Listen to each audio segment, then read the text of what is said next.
अतीक और अशरफ को मौत के घाट उतारने के बाद इन्होंने सरेंडर कर दिया, पुलिस इन्हें पकड़ पाई। लेकिन हैरानी इस बात की है कि इस दौरान एक के बाद एक जिस तरीके से 19 सेकंड में इस हत्याकांड के दौरान फायर होता रहा, पुलिस की तरफ से एक भी गोली नहीं चलाई गई है।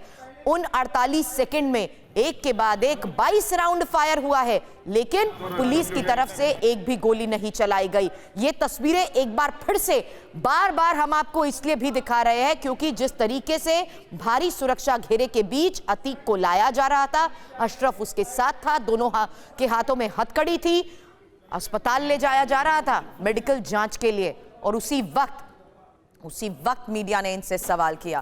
पंकज झा इस वक्त हमारे साथ, हमारे सहयोगी, जिस तरीके से पूरे मामले को लेकर इन्वेस्टिगेशन हो रही है और लेटेस्ट जानकारी के साथ हमारे साथ जुड़ चुके हैं। Pankaj ji, line of investigation के तहत कई बड़े सवालों का जवाब पुलिस को देना होगा, लेकिन इस बीच अभी क्या जानकारी, क्योंकि पूरे मामले पर सीएम की तरफ से भी संज्ञान लिया जा चुका है और इस हत्याकांड को जिस तरीके से हमलावरों ने अंजाम दिया है उनके बारे में क्या जानकारी? देखिए, क्राइम ब्रांच की जो टीम है प्रयागराज की, उसने इन तीनों से कल देर रात तक पूछताछ की है। उसमें अभी तक जो जानकारी मिली है, क्योंकि ये तय किया गया है और ये मुख्यमंत्री की तरफ से ही फैसला हुआ है, इसीलिए जानकारी बहुत कम मिल रही है। ये बात सही है जो कल हमने ये बात कही थी घटना के बाद, कि तीनों ही जो लड़के हैं वो तीनों प्रयागराज के नहीं हैं, तीनों बाहर के हैं। उसमें लवलेश तिवारी के बारे में कहा गया है कि वो बांदा का है और अरुण जो है वो हमीरपुर का है। इसी तरह सनी के बारे में कहा गया है कि वो एटा के पास कासगंज के रहने वाला है। बस इतनी सी जानकारी मिली है। तीनों की जो हत्या करने की है, ये अतीक और अशरफ की, उसके मोटिव के बारे में ये नहीं पता चला है। ये पता चला है कि अतीक और अशरफ का जो खात्मा तीनों ने जो मारा है, उसके पीछे ये तीनों लगातार मीडिया में खबरों को ट्रैक कर रहे थे और जिस तरीके से अतीक का आतंक था उससे वो नाराज़ थे। कोई व्यक्तिगत रंजिश जैसी बात अभी तक क्राइम ब्रांच के हवाले से सामने नहीं आई है। तो इन्वेस्टिगेशन में ये है, उसका आज ब्यौरा पुलिस की तरफ से दिया जाएगा। मीडिया के कैमरा जोन थे, माइक जैसे ही आगे गए सवाल किए गए, अतीक ने क्या कहा सुनिए। नहीं गए थे, क्या कहना आप? कुछ कहना? आईडी वो हम दे देंगे तुमको। नहीं गए, मेन बात ये है नहीं गए थे, क्या कहना आप? कुछ कहना? आईडी वो हम दे देंगे तुमको। नहीं गए, मेन बात ये है नहीं गए थे, क्या कहना आप? कुछ कहना? आईडी वो हम दे देंगे तुमको। नहीं गए, मेन बात ये है नहीं गए थे, क्या कहना आप? कुछ कहना? आईडी वो हम दे देंगे तुमको। नहीं गए, मेन बात ये है नहीं गए थे, क्या कहना आप? कुछ कहना? आईडी वो हम दे देंगे तुमको। सवाल किए जा रहे थे और अतीक ने कहा नहीं ले गए तो नहीं गए। अतीक के ये आखिरी शब्द और उसके बाद ही बिल्कुल नजदीक पहुंचते हुए कान के ऊपर सर के पास गोली तानते हुए इस हत्याकांड को अंजाम दे दिया गया। लेकिन जिस तरीके से अधिकारियों की फील्ड में मौजूदगी के दौरान बड़े सुरक्षा घेरे के बीच इस हत्याकांड को अंजाम दिया गया है, पूरे मामले की जांच की जा रही है।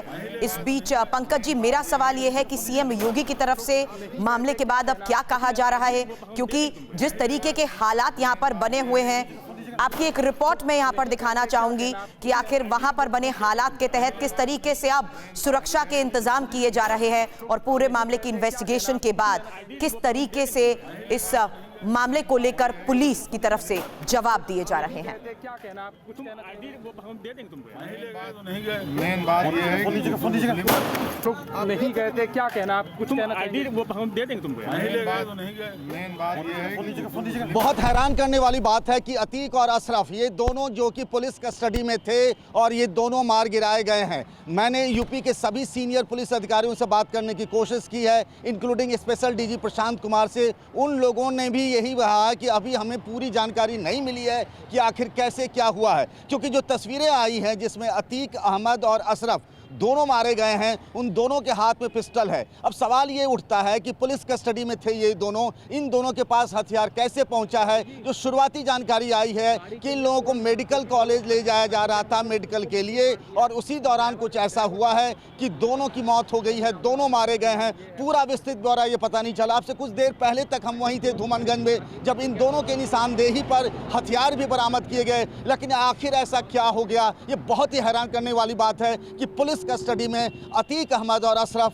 दोनों प्रयागराज में मारे जाते हैं, जिस बात की आशंका दोनों के परिवार वालों की तरफ से और विपक्ष की तरफ से जताई भी जा रही थी। पंकज झा की रात 10:40 की मर्डर के बाद की ये रिपोर्ट आपने देखी, लेकिन 11 बजे के हालात वहां पर क्या थे, किस तरीके से इस पूरे मामले को लेकर सनसनी फैल गई थी, विपिन चौबे की ये रिपोर्ट देखिए। मैं आपको सबसे पहले उस तस्वीर दिखाता हूं जहां पर गोली मारी गई है। दोनों भाइयों के यहां पे पिस्टल है, यहां पे पैर की चप्पल आपको नजर आएगी। सामने देखिए 9mm की पिस्टल है, वो है, और सामने इन दोनों भाइयों का खून, और देखिए माथे पर गोली मारी गई है और उन दोनों की पगड़ी भी आप यहां पर गिरी हुई देख सकते हैं। इसके अलावा सामने गिरी हुई मोटरसाइकिल, गिरे हुए कैमरे आपको नजर आएंगे। और हम इस वक्त उस इमरजेंसी डिपार्टमेंट में पहुंच गए हैं जिसके ठीक सामने गोली मारी गई है। आपको ये क्राइम स्पॉट जो है उसको दिखाने की कोशिश कर रहे हैं, और यहां पर आप देखिए पिस्टल की तस्वीर दिखाइए, पिस्टल थोड़ा जूम करके दिखाइए। मेरे कैमरा पर्सन रोहित प्रीति आपको लगातार दिखा रहे हैं। पुलिस की मौजूदगी, एक बार पुलिस की मौजूदगी दिखाइए, चारों तरफ पुलिस ही पुलिस बल आपको नजर आएगी। पूरा इलाका पुलिस छावनी में तब्दील हो गया है। और एक बात और प्रीति, कि लोग इकट्ठा होना शुरू हो गया है। ये जो सबसे बड़ा डर है कि इसके बाद क्या होगा, क्या एक्शन का रिएक्शन तो नहीं हो जाएगा। दोनों भाइयों की पगड़ी, और हम चाहेंगे ये जो विजुअल्स लाइव जा रहे हैं इसको आप ब्लर कर दें। और माथे पर गोली मारी गई है, क्योंकि माथे का गिरा हुआ हिस्सा मुझे नजर आ रहा है, खून के छींटे यहां पर नजर आ रहे हैं, पुलिस की मौजूदगी नजर आ रही है, और बहुत ज्यादा गहमा गहमी इस वक्त यहां पर है। और 10 सेकंड में कैसे 22 फायर हुए, कैसे शिकंजे में ये हमलावर आए, मौकाए वारदात से एक एक रिपोर्ट, और साथ ही उस वक्त कैसे इस हत्याकांड को अंजाम दिया गया, कैसे हमलावर बिल्कुल नजदीक आकर एक के बाद एक फायर करते रहे।